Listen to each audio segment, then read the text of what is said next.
Dan bermula sholat istisqa tuf'alu dilaksanakan inda hajatin nasi, ketika masyarakat ini membutuhkan ilas suqya, terhadap siraman, ya, kaitannya dengan air buat minum, buat kebutuhan harian dan sebagainya yang terkait dengan air. Dari mana mintanya? Minallahi, kepada Allah Subhanahu wa ta'ala. Nah, ini materi kita masih kaitannya adalah sholat sunnah yang dikerjakan, disyariatkan secara berjamaah, ya. Itu ada 5 ya. Kemarin yang udah kita bahas sholatul idain, Idul Fitri sama Idul Adha, ya, itu disyariatkannya secara berjamaah. Meskipun sholat sendirian bagaimana? Boleh, ya. Tapi yang paling afdol dilaksanakan secara berjamaah. Kemudian yang kedua, yang ketiga, dan keempat kemarin kita bahas adalah sholat gerhana, baik khusyuk syamsi atau khusyukul qamar, yang memang berkembang karena fikih memang selalu begitu berkembang. Ada sholat-sholat yang tidak disyariatkan berjamaah, ya, semacam katakanlah misalnya sholat duha, atau juga mungkin qiyamul lail, atau juga sholat tasbih. Itu dalam prakteknya memang dalam syariat itu tidak ditekankan, tidak disyariatkan untuk berjamaah. Tapi karena ada satu maslahat itu diperbolehkan. Katakanlah misalnya sholat duha. Sholat duha adalah sholat sunnah yang memang tidak disyariatkan untuk berjamaah. Tapi sekiranya dilakukan secara berjamaah dengan alasan tujuannya misalnya anak-anak sekolah pembiasaan gitu ya, sebagai edukasi, itu diperbolehkan. Tapi memang tidak memiliki nilai ganjaran berjamaah. Begitu. Demikian juga sholat tasbih. Sholat tasbih kan memang sholat yang memang jarang-jarang kita kerjain. Ya, kalau kita belajar sorof maknanya ditolak wazannya istaf'ala yastaf'ili istif'alan, ya. Nah, ini kaitannya meminta. Untuk apa? Curahan hujan, ya. Jadi sholat istisqa ini adalah sholat kaitannya karena kebutuhan kita, minta karena kebutuhan untuk air, ya. Ini dijelaskan, ya, sebab dengan terputusnya atau kehabisan air tuh, aukillatihi, atau juga mungkin airnya sedikit, bisa jadi airnya asin misalnya.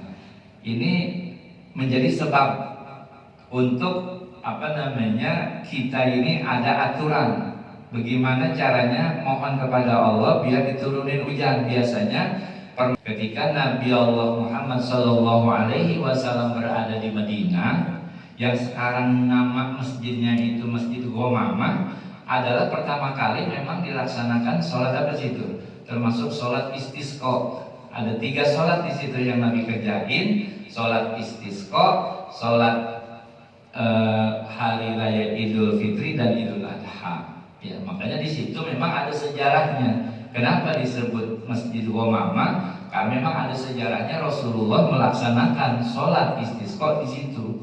Ketika ada rajulun a'rabiyun min badui. Jadi dulu itu ketika zaman Rasul ada Arab Badui. Arab Badui datang kepada Nabi Muhammad SAW. Apa katanya? Halakatil masyah ya Rasul. Ya Rasul, hewan-hewan saya sudah mati nih. Ya kenapa? Karena nggak hujan-hujan. Maka Rasulullah SAW itu mengadakan sholat istisqa. Ini adalah sunnah muakkadah. Al-Bantani ada 3 sebenarnya yang dijelaskan bagaimana kita bisa melakukan istisqa. Satu, misalnya dengan kita bermunajat kepada Allah dalam bentuk doa. Doa aja boleh, ya. Artinya dalam kondisi tertentu kita lagi santai pengen minta hujan, udah panas banget ya, apalagi sampai kekeringan, sampai ada hewan yang mati, ya itu dalam bentuk standar doa. Karena di Nabi melakukan seperti itu, ya. Kemudian yang bentuknya dalam bentuk setelah sholat, ya. Habis sholat 5 waktu kita minta doa, minta diturunin hujan, ya, ya. Kita minta diturunin hujan. Yang ketiga, ya, adalah dengan cara yang khusus. dengan pelaksanaan sholat istisqa. Sholat istisqa itu ka sholatil idi. Sholat istisqa itu sama seperti sholat id. Ini dijelaskan sama seperti sholat id fi kaifiyatiha dalam tata cara pelaksanaannya. Ya, biasanya nih yang minat takbir. Jadi memang ini hampir sama dengan pelaksanaan sholat id. Nanti kita membaca doa iftitah terlebih dahulu, sama kayak kita sholat Idul Fitri, Idul Adha, habis kita takbir Rodul Ihram, kemudian kita baca doa iftitah. Allahu Akbar kabira walhamdulillah. Sama kayak sholat Idul Fitri. Jadi ada yang namanya takbir intikal. Ya, 7 kali pada rakaat pertama. Kemudian pada rakaat kedua berapa? 5 kali. Sama persis seperti sholat Idul Fitri dan Idul Adha. Idul Fitri atau Idul Adha kalau sholat istisqa, usolli sunnatal istisqai, gitu ya. Berapa rakaat? Sama, 2 rakaat. Ya. Paling kagak niatnya itu tetap dalam hati, pakai bahasa Indonesia lah. Ya, aku niat sholat sunnah istisqa, ya 2 rakaat menghadap kiblat mengikuti imam. Kalau kita bersama-sama imam. Ya, kalau seandainya sendiri bagaimana? Ya boleh. Cara yang standar seperti sholat Kazuhri, ya seperti misalnya qauliyah zuhur sama tuh. Kisahnya pada rakaat kedua bacanya apa? Iqtarobatis sa'ah atau yang kita kenal dengan surah Al-Qamar. Tapi kan terlalu panjang tuh. Ya sekalipun dilaksanakan pada malam hari. Ya, termasuk literatur dalam kitab Nihayatuz Zain Syekh Nawawi Al-Bantani, di situ ada 3 pendapat. Ya, ada 3 waktu yang diperbolehkan untuk melaksanakan sholat istisqa. 1, waktu yang pertama adalah sama seperti pada pelaksanaan sholat id pagi. Ya. Yang kedua sampai kapan? Pertama dari pagi sampai waktu zuhur, itu waktu sholat istisqa. Itu pendapat yang pertama. Kemudian yang kedua, pendapat yang menyatakan bahwa ulama mengatakan sholat istisqa itu waktunya sama seperti sholat id dari pagi, tapi dia sampai menjelang asar. Ya. Dan kemudian pendapat yang ketiga, yang afshah dan masyhur ini adalah pendapat yang menyatakan bahwa sholat istisqa itu kapan saja boleh, baik dilakukan pagi hari, kemudian siang hari, sore, bahkan sekalipun malam itu diperbolehkan. Ini pendapat dari Syafi'iyah yang paling afshah, yang paling ashah, yang paling mu'tamad. Jadi kalau seandainya ada orang melaksanakan sholat istisqa yang dilaksanakan malam itu boleh, ya. Tapi khilaful khurujul khilaful aula ini mustahab dalam kaidah usul fiqh, ya.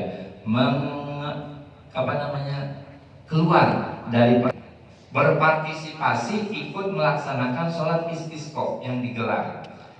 Nanti pada pelaksanaannya sebelumnya itu semua masyarakat untuk diminta bertaubat kepada Allah Subhanahu wa taala. Ya. Jadi semua masyarakat itu ya harus bertaubat kepada Allah min jami'il ma'asi, dari segala bentuk kemaksiatan. Bahkan juga harus islah, ada perdamaian. Jika ada yang musuhan, itu kalau ada yang ada musuhan kagak kabul ntar sholatnya, kagak turun-turun tuh hujan. Jadi semuanya harus melapangkan dada. Ya. Ada selisih paham dengan saudara, dengan tetangga, apalagi musuh sekalipun, ini harus ada islah. Ya. Biar apa? Semuanya itu terbuka. Ya, dengan kita bertaubat kepada Allah, itu semuanya nanti gampang diijabah. Karena ini memang dirujuk pada surat Nuh, ya. Dalam surat Nuh ayat 10 sampai 11, ya, itu kaitannya Nabi Nuh memerintahkan kepada umatnya. Kultus ya istaghfiru rabbakum innahu kana ghaffaro yursilis samaa 'alaikum midrara wa yumditkum ya bi amwalin wa banin wa yaj'al lakum di sana. Ya. Jannatin wa yaj'al lakum anharo. Itu jadi ceritanya istighfar memiliki kemanfaatan yang sangat luar biasa. Ya. Ya, itu disuruh Nabi Nabi Nuh ya oleh Allah Subhanahu wa taala dan diperintahkan kepada umatnya, istaghfiru rabbakum innahu kana ghafara. Mohon ampunlah kepada Tuhanmu karena Allah Subhanahu wa taala adalah Maha Pengampun. Ya, dengan kamu istighfar, dengan bertaubat kepada Allah, yursilis samaa alaikum midrara. Allah akan mengirimkan hujan yang begitu deras. Ya, jadi memang kita diperintahin sebelumnya instruksi dari pemerintah Kodi, ya, suruh bertobat isinya. Kemudian juga disertai dengan puasa. Jadi puasanya itu 4 hari. Pertama, kalau ini hari Minggu misalnya, berarti Senin, Selasa, Rabu itu puasa 3 hari.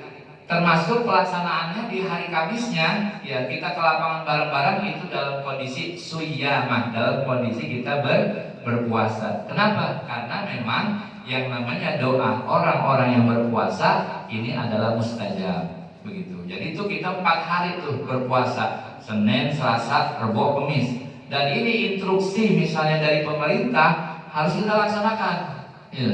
Untuk apa? Untuk mempercepat dikabulkannya doa. Ya. Pertama kita suruh taubat, kemudian juga 2 khutbah itu melainkan annal khotibah, bahwasanya khotib nih ya habis sholat berjamaah khotib itu naik ya yubdilut takbiroti, mengganti takbirnya bil istighfari dengan istighfar. Jadi ketika khotib itu naik mimbar itu kan biasanya khotib 2 kali naik. Khutbah pertama kalau sholat id dia membaca takbir 9 kali sebelum muqaddimah alhamdulillah begitu. Dia baca dalam sholat id itu adalah Allahu Akbar, Allahu Akbar, Allahu Akbar. Tapi dalam sholat istisqa takbirnya diganti dengan istighfar. Ya, sebelum dia muqaddimah buka ya pada khutbahnya maka dia mengganti takbirnya dengan istighfar. Astaghfirullahalazim, astaghfirullahalazim. Nah, ini pada khutbah pertama dibaca berapa kali? 9 kali. 7 kali diganti dengan istighfar 7 kali. Astaghfirullahalazim. Lebih sempurnanya astaghfirullahalazim alladzi la ilaha illa huwal hayyul qayyum wa atubu ilaihi. Baca itu 9 kali. Nah, ini yang baca siapa? Adalah khatib tuh. Nah, kemudian wa yatawajjahu lil qiblati, dan juga dia menghadap ke kiblat tuh. Pada kapan? Fi asna'il khutbatis saniyati, pada pertengahan khutbah kedua. Jadi pada khutbah pertama dia itu nanti isi materinya agar kita disarankan untuk senantiasa bertaubat kepada Allah Subhanahu wa taala. Nanti pada khutbah kedua, ya, seorang khatib ini dia membelakangi kita, ya, yang tadinya menghadap kepada jamaah pada khutbah kedua dia adalah membelakangi kita. Kapan? Pada pertigaan, ya, sepertiga terakhir sampai menjelang mau doa. Nah, di situ nanti dia membalikkan badan menghadap kepada Allah, dan di situ ya nanti ada doa-doa yang dibacakan oleh khatib dan kita mengaminkan. Nah, ini terkait dengan masalah ya wa yuqallibu ridaahu, dan juga dia membalikkan ridanya, sorbatnya. Maka kita termasuk kalau dalam sholat istisqa memang sunahin tuh bawa sorban. Ya, bawa sorban. Sebab apa? Ini nanti akan dibalik. Ya, ketika itu nanti sorbannya katakanlah dia segitiga mau segi 4, itu yang bagian bawah menjadi bagian atas, yang bagian kiri bagian kanan. Ya. Misal ini sorban yang tadinya ini di atas diputar balik, jadi diputar yang kiri kanan, yang kanan kiri. Kalau segitiga boleh, segi 4 boleh. Yang penting bukan hanya khotibnya saja, makmumnya juga yang bawa sorban disunahin buat balik. Maksudnya tujuannya apa? Sebagai simbol minta ya Allah ya muhawwilal ahwal ya wal ahwal, yang merubah keadaan, hawil halana ila ahsani hal, minta kondisi yang tadinya gersang sehingga menjadi turun hujan gitu. Tadinya di atas kemudian jadi di bawah tuh. Wa yaminahu yasaruhu, yang tadinya di kanan jadi di kiri, jadi dibalik. Ya pokoknya yang tadinya kita pakai, artinya dia nggak berdiri tapi kondisinya apa? Jalisuna, mereka duduk. Baik dia mengeraskan suara ataupun juga memelankan suaranya. Wa yu'minun nasu ala du'aihi, dan juga para jamaah ini mengaminkan tuh ya dari doa-doa yang dibaca oleh khatib tadi. Idza jahara, manakala khatib ini membaca dengan keras. Ja'alallahu lahu min kulli dikin makhrajan, orang yang memang banyak memperbanyak istighfar, ja'alallahu min kulli dikin makhrajan, setiap kesulitan makhrajan, ada jalan keluarnya. Wa min kulli hammin faraja, sesuatu yang sulit haitsu la yahtazib, dalam riwayat hadis Imam Abu Dawud tuh. Banyakkan mandi tuh. Likullin, bagi tiap-tiap sholat sunnah, minal indi, daripada sholat id, wa kusufi, dan sholat kusuf, wal istisqai, dan sunnah tetap sholat kita sunnah mandi. Kapan waktunya kalau sholat id? Dari malam. Dari malam takbiran udah ada kesunahan tuh. Yang lebih aja itu yang paling bagus.